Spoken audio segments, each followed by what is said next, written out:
Ciao, ihr wunderschönen Menschen. Willkommen zu diesem Video, in dem ich meine eigene Vorstellung über das Ende von The Wolf Among Us preisgebe oder mit euch teile einfach.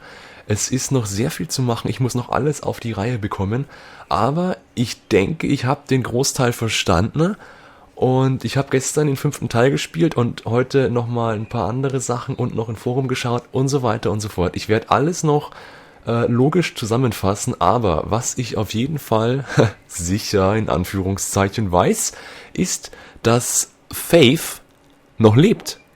Und Bigby Wolf hat Nerissa nie kennengelernt.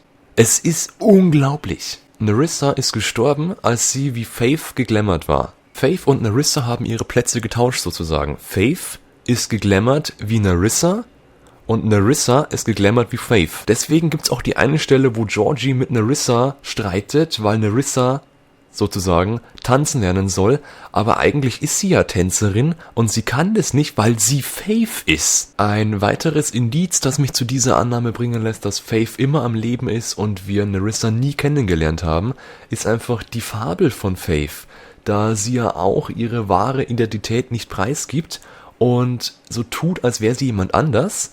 Und das würde doch perfekt da reinpassen. Und warum sollten sie das nicht einfach in das Spiel einbinden, wenn es schon um fucking Fabeln geht? Faith hat einfach einen sehr starken Glamour-Zauber gekauft und deswegen kann sie sich die ganze Zeit als Nerissa verkleiden. Der Zeitpunkt, wann die beiden getauscht haben, ist dann, nachdem Faith, die echte Faith, vom Woodsman zurückkommt und dann trifft die sich mit Nerissa und dann tauschen die beiden sozusagen.